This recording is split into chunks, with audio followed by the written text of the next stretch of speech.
இதே நிலத்தில் அன்று மைசூரிலிருந்து கப்பம் வசூலித்துக் கொண்டு போனவர்களை மறித்து ஒருவன் அழித்து பறித்தான். நீங்கள் பறித்து கொண்டால் மன்னர் கேட்டால் நாங்கள் என்ன பதில் சொல்வது என்று. சிவன்மலைக்கும் சென்னிமலைக்கும் இடையே சின்னமலை என்று சொல்லடா. அங்கே போய் பறித்து கொண்டார்கள். எத்தனை பேர்? ஒரே ஒருவர். என்ன வயது இருக்கும்? 19 வயது. அந்த 19 வயதில் ஒரு மாபெரும் புரட்சியாளன் இந்த மண்ணிலே கிளர்ந்து எழுந்து சாதாரண குடிமகன் ஒரு பெரும்படை கட்டி வெள்ளைய ஏகாதிபத்தியத்தை எதிர்த்து போரிட்டான்.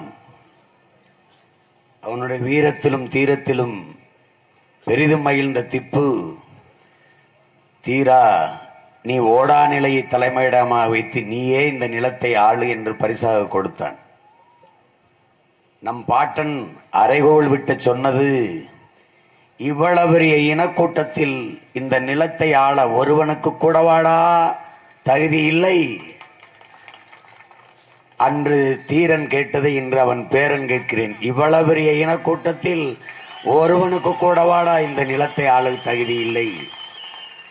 அன்று நம் பாட்டன் போரிட்டது வெள்ளையனை எதிர்த்து, இன்று நாம் போரிடுவது கொள்ளையர்களை எதிர்த்து. காலம்தான் மாறி இருக்கிறது என் அன்பு மக்களே. நோக்கம் ஒன்றுதான். நம் பாட்டன் போரிட்டது ஒருபடி மண்ணை என் தாய் நிலத்திலிருந்து எவனும் எடுத்துக்கொள்ளும் போகக்கூடாது. என் அன்னை நிலம் எவனிடத்திலும் அடிமைப்பட்டு விடக்கூடாது.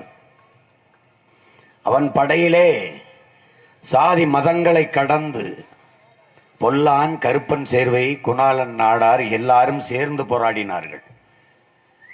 பொது எதிரி என்று வருகிற போது இங்கே சாதியாவது மதமாவது ஒண்ணும் கிடையாது. எல்லாரும் சேர்ந்து பொது எதிரியை எதிர்த்து விரட்டணும்.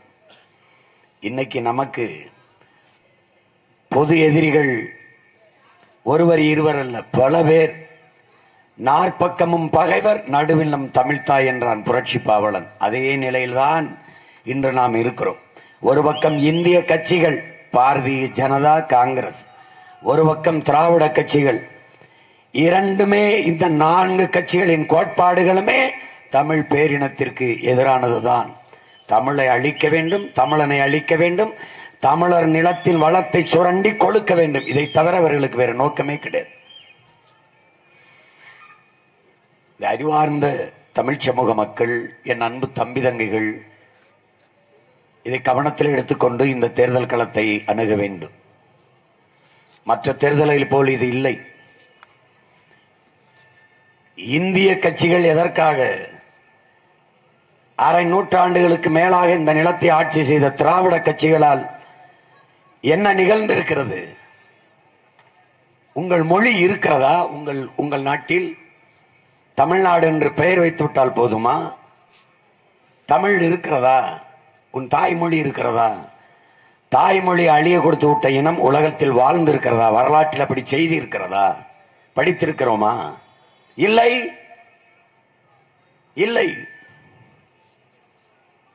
பிறகு எப்படி?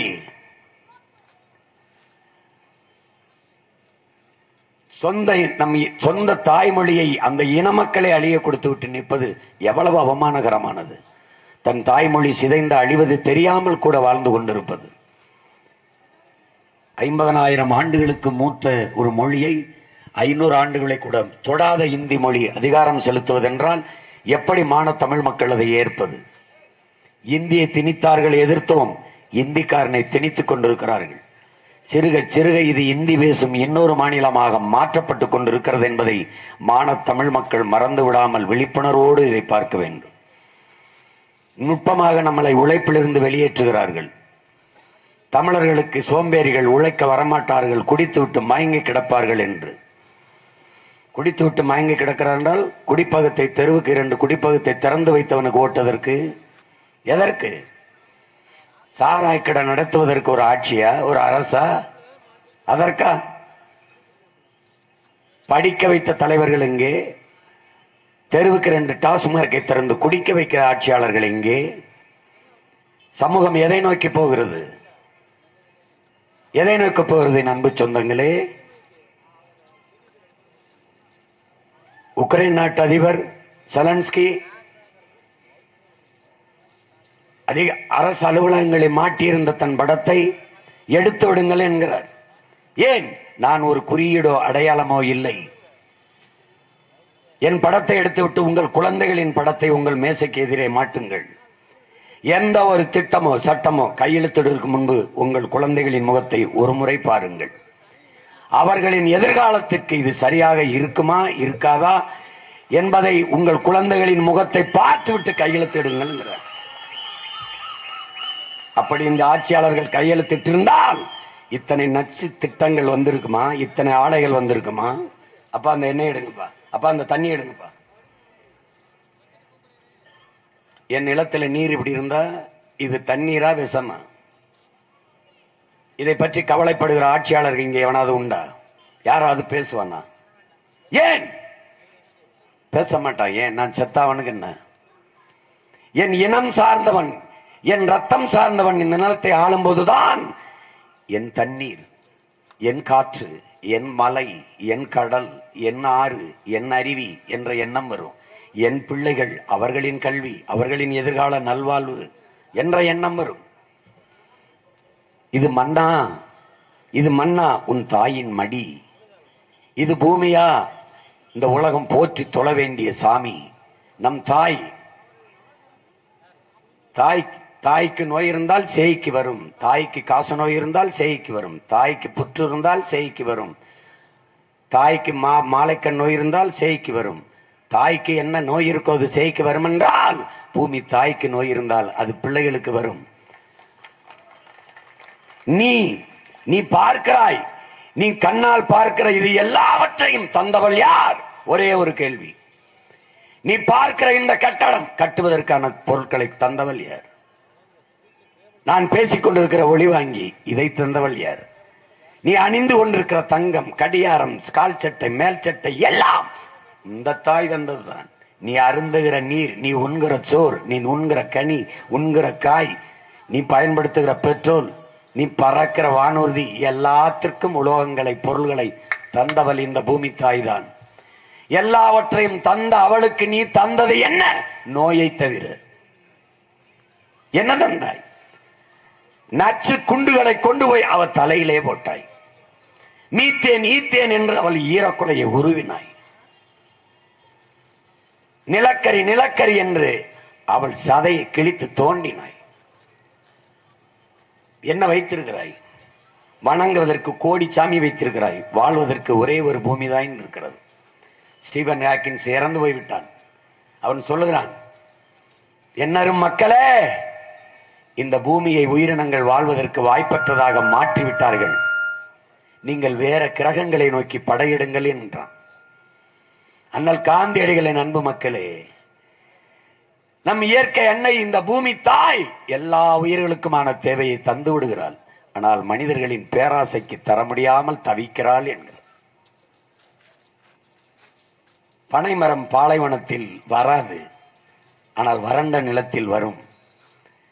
அந்த வறண்ட நில பயிர் பனைமரமே கழுத்து முறிஞ்சு சாகுதென்றால், ஒரு கிணற்றை சுத்தி 10 பனைமரம் இருந்தால் கடைசி வரை தண்ணீரை வெட்ட விடாது என்கிறார் அப்பா நம்மாழ்வார். 1000 அடிக்கு கீழே போய் தண்ணீரை உறிஞ்சி கொண்டு வந்து வாழ்கிற ஒரு உயிர் பனைமரம். அதற்கு பக்க வேறே கிடையாது, ஒரே வேறுதான். விசித்திரமான மரம். பனைமரத்தின் வேரை எடுத்துப்பார், கருப்பாக ஒரு டியூப் போல போகும், குழாய் போல. பட்ட அந்த வேரை எடுத்து உரிச்சு பார்த்தீங்கன்னா ஒரு குழாய் மாதிரி கருப்பா வரும். உள்ள பாஞ்சு மாதிரி பஞ்சு மாதிரி இருக்கும். தண்ணீரை உறிஞ்சி வச்சுக்கிறோம். அப்படி ஒரு மரம் 1000 அடிக்கு கீழே போய் தண்ணீரை எடுத்து வந்து வாழ்கிற பனையே கழுத்து முறிஞ்சு வறண்டு சாகிறது என்றால் 1000 அடிக்கு கீழே தண்ணி இல்லைன்னு சொல்லுது. உன் நிலம் பாலைவனமா ஆய்கொண்டு இருக்கிறது என்று முன்னறிவிப்பு செய்து எச்சரிச்சுக்குது.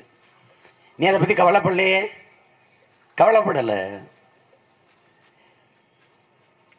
ஒரு பேர் சொல்லு மோடி, ஒரு 10 நிமிஷம். பனை மரம்னா என்னன்னு பேச சொல்லு. இல்ல ஐயா ஸ்டாலினை பேச சொல்லு. பனை மரத்தின் பயன் சொல்ல சொல்லு. பதினி இனிப்பா இருக்கே, சக்கரை பொட்டிலான்னு கேட்கிற ஆள்கிட்ட நீ நாட்டை கொடுத்துட்டு இருக்க. உன்னை என்ன செய்யுது?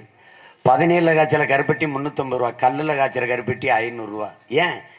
17 சுண்ணாம்பு கடை வரானா? கலப்படமா? கல்லு கலப்படம் இல்லையா? எதில் ஒன்றிலையும் கலப்படத்தை விரும்பவில்லை மக்கள் இன்று. நீ எண்ணெயில் தண்ணி கலந்தா வாங்குவிய, பால்ல தண்ணி கலந்தா வாங்குவிய, மசாலால செங்கல் பொடியை போட்டா வாங்குவிய.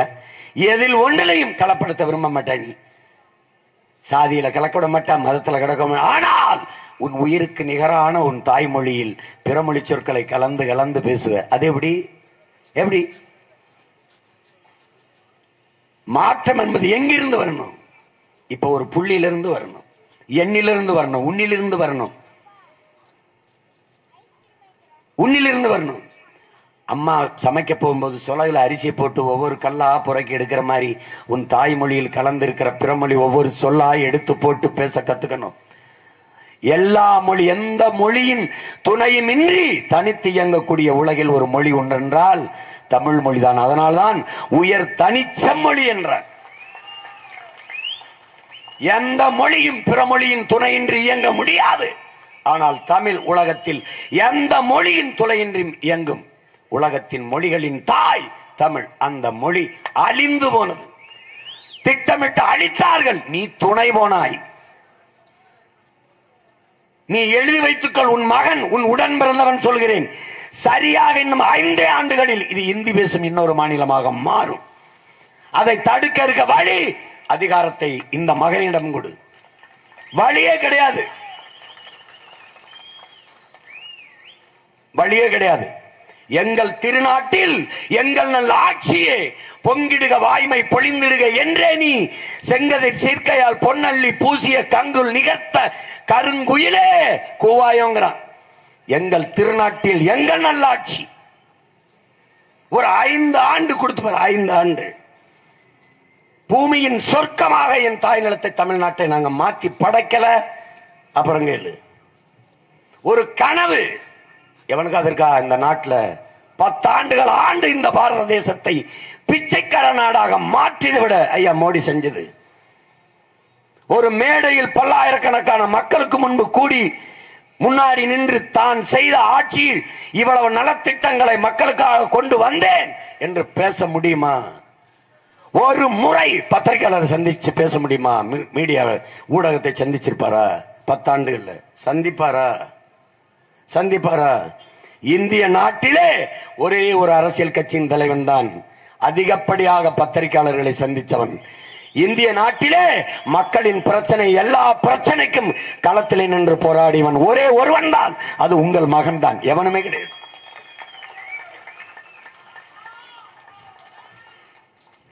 வரமாட்டான். பத்திரிகையாளர் கேள்வி கேட்டா பதில் இல்லை. என்ன பதில் சொல்வ? இதை தண்ணி என்றால் எப்படி?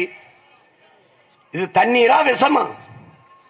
என் நிலத்தின் நீர் இப்படி மாற காரணம் என்ன? நச்சு ஆலைகள். இதை உள்ளே நுழைய விட்டவன் யார்? திணித்தவன் யார்? யார்?